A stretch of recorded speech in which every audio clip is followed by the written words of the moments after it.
वैसे तो यूपी की 10 सीटों पर होने वाले विधानसभा उपचुनाव को लेकर अभी तारीखों का ऐलान नहीं हुआ है, लेकिन सभी दल अपनी अपनी तैयारियों में जुटे हैं। जिन 10 सीटों पर उपचुनाव होने हैं, उनमें सबसे ज्यादा निगाहें अयोध्या जनपद की मिल्कीपुर सीट है। समाजवादी पार्टी के विधायक रहे अवधेश प्रसाद के सांसद चुने जाने के बाद यह सीट खाली हुई है। यहां से समाजवादी पार्टी ने अवधेश प्रसाद के बेटे को टिकट दिया है। हालांकि बीजेपी ने प्रत्याशी तय नहीं किए हैं। इस बीच रविवार को आजाद समाज पार्टी के मुखिया और नगीना से सांसद चंद्रशेखर आजाद रावण ने मिल्कीपुर में एक रैली कर समाजवादी पार्टी खेमे में हलचल मचा दी है। यह सीट सपा के खाते में रही है और फैजाबाद लोकसभा सीट जीतने के बाद अब उनकी प्रतिष्ठा ज्यादा दांव पर है। रविवार को चंद्रशेखर आजाद ने जब यहां जनसभा की तो वहां पहुंची भीड़ यह दिखाने के लिए काफी थी कि वे दलित युवा चेहरे के तौर पर काफी पसंद किए जा रहे हैं। उन्होंने मिल्कीपुर विधानसभा सीट से उपचुनाव में प्रत्याशी उतारने की घोषणा भी कर दी। साथ ही यह ऐलान भी कर दिया कि जो भी हक हमें मिलेगा वह संविधान से ही मिलेगा और संविधान से हक पाने के लिए जनता का वोट जरूरी है। आजाद ने और क्या कुछ कहा है, देखिए।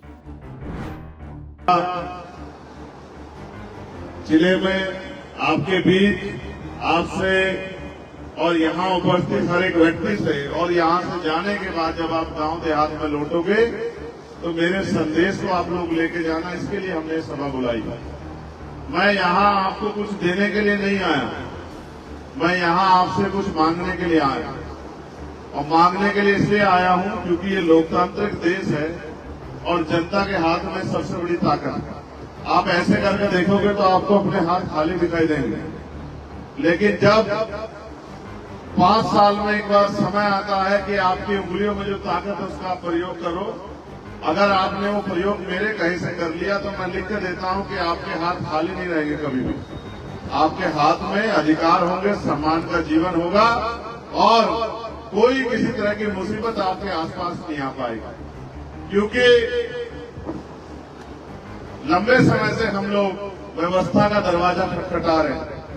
कभी किसी पार्टी से, कभी किसी नेता से उम्मीद करते हैं कि वो हमारी आवाज को उठाएगा, कभी किसी व्यक्ति से, कभी किसी विचार से उम्मीद करते हैं कि इनके जरिए हमारा भला होगा, लेकिन ये सच नहीं है।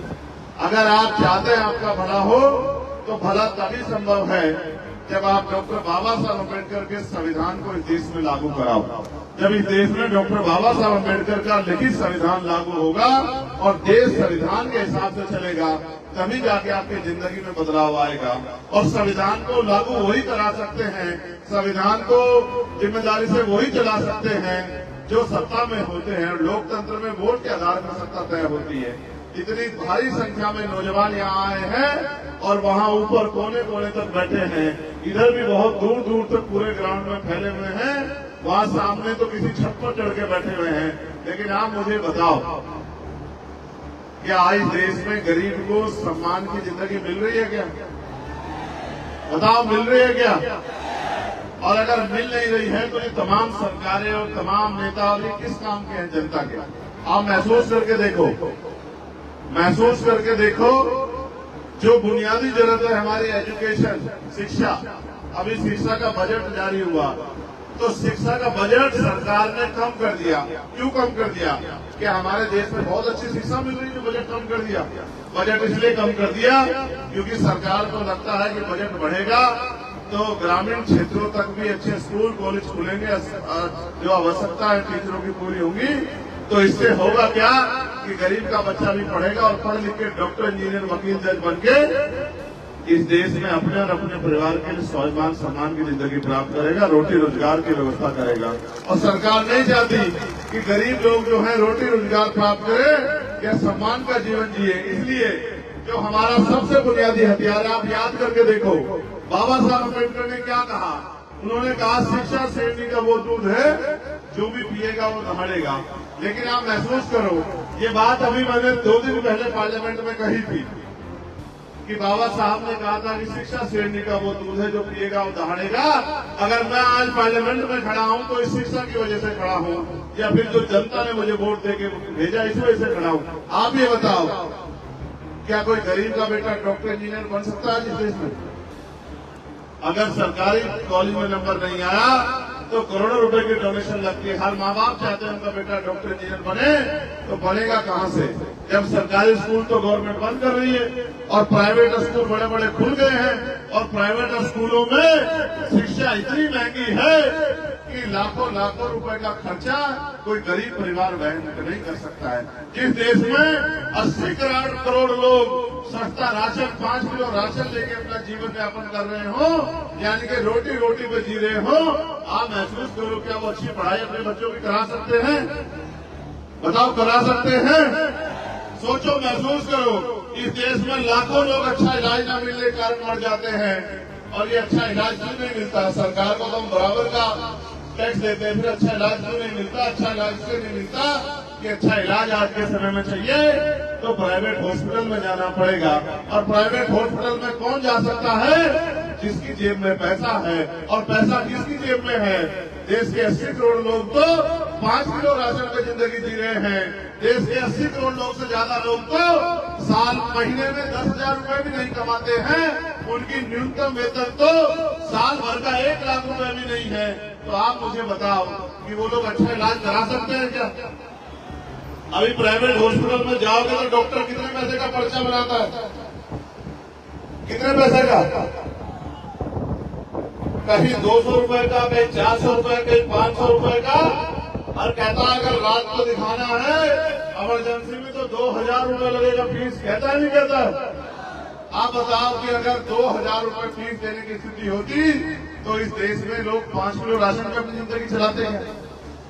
तो कितने ही लोग सड़क पे मर जाएं, एक्सीडेंट होकर मर जाएं, अस्पताल में मर जाएं। अस्पताल में दवाइयां नहीं है, डॉक्टर नहीं है, कोई टेस्ट अस्पताल में नहीं होता। और तो और हमारे नेता लोग भी बैठे हैं। आप महसूस करके देखो, जिस डॉक्टर के पास जाओगे वो कहेगा टेस्ट हमारी लैब से होगा। कहता है नहीं कहता है? मैं किसी दूसरे की रिपोर्ट को नहीं मानूंगा, मैं अपने आप टेस्ट कराऊंगा। यानी कि एक और चोरी, एक और डकैती। भाई ये बताओ गरीब लोग जाएंगे कहाँ? और सरकारें बजट कम कर रही है हेल्थ का, सरकारें एजुकेशन का बजट कम कर रही है। तो मेरी समझ में ये आता है कि ऐसे रास्ता निकलने वाला नहीं है। आप लंबे समय से लोगों पे भरोसा कर रहे हो और ये लोग आपकी वोट को लेके अपने आप पैसे वाले बन के बड़े बड़े कोठी बंगलों में चले जाते हैं, बड़े बड़ी गाड़ियों में घूमते हैं, तमाम तरह की सुख सुविधा प्राप्त करते हैं। और इस गरीब समाज जिससे उठकर जाते हैं उस समाज की तरफ पलट के नहीं देखते। तो आपकी मेरी जिम्मेदारी होती है कि ऐसे लोगों को कुर्सी से हटा के और आपके काम करने वाले लोगों को मौका दिया जाए। आज मैं जब ये देख रहा हूँ नौजवानों को, तो मुझसे मीडिया के लोग कहा करते थे 1 साल पहले, और क्या कहते थे कि चंद्रशेखर आजाद साहब आपके साथ तो सब नौजवान लोग लगे हुए हैं, ये नौजवान लोग क्या कर लेंगे? तो मैं इनसे कहता था कि संघर्षों के साए में घनघोर जवानी पलती है और जिस ओर जवानी चलती है उस ओर जमाना चलता है। ये मेरी बात को मानते नहीं थे, लेकिन जब नगीना में आपने अपने मेहनत प्रयास से और अपना सांसद जिता दिया तो अब ये लोग मुझे कहने लगे हैं ये नौजवान तो अब उत्तर प्रदेश की काया बदल के रख देंगे। ये नौजवान तो जब इन्होंने सांसद जिता दिया तो अब ये अपने विधायक जिता के भी अपनी राजनीतिक ताकत उत्तर प्रदेश में बना सकते हैं और गरीब को उनका हक अधिकार दिला सकते हैं। तो ये जो जवानी या नौजवान बैठा है, मैं इनसे पूछना चाहता हूँ क्या ये गरीबी बेबसी की जिंदगी अच्छी लग रही है? क्या इस गरीबी बेबसी की जिंदगी में मजा आ रहा है? कभी आपने मुख्यमंत्री जी की रैली देखी है क्या? अगर देखी हो तो बताओ, ऐसा टेंट होता है क्या? ऐसा टेंट होता है क्या? और कैसा टेंट होता है? हमारे बदन पे पहने हुए कपड़ों से भी अच्छे कपड़े का टेंट होता है नहीं होता? बताओ। और बड़े बड़े सोफे, एसी, कूलर और ये और वो और पानी और सब चीज। और यहाँ देखो, क्योंकि ये गरीबों की रैली है, गरीबों की, ये गरीबों की कमजोरों की रैली है। इसमें ना टेंट है, ना बड़े बड़े गद्दे कुर्सियां हैं, ना एसी लगा हुआ है, पंखा भी लाइट चली गई ऐसा लग रहा है।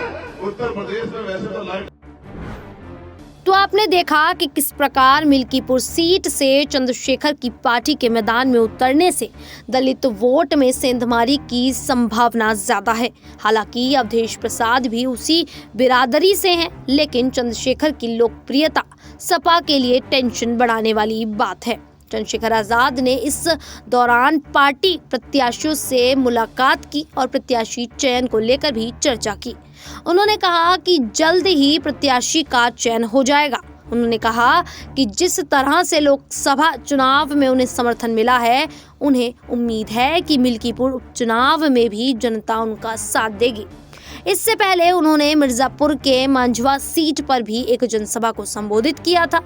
दरअसल नगीना सीट से मिली जीत के बाद उत्साहित चंद्रशेखर आजाद अब 2027 विधानसभा चुनाव की तैयारी में जुटे हैं। इसके लिए 10 विधानसभा सीटों पर होने वाले चुनाव उनकी पार्टी के लिए एक अच्छी प्रयोगशाला है, जिसके आधार पर वे भविष्य की रणनीति बनाएंगे।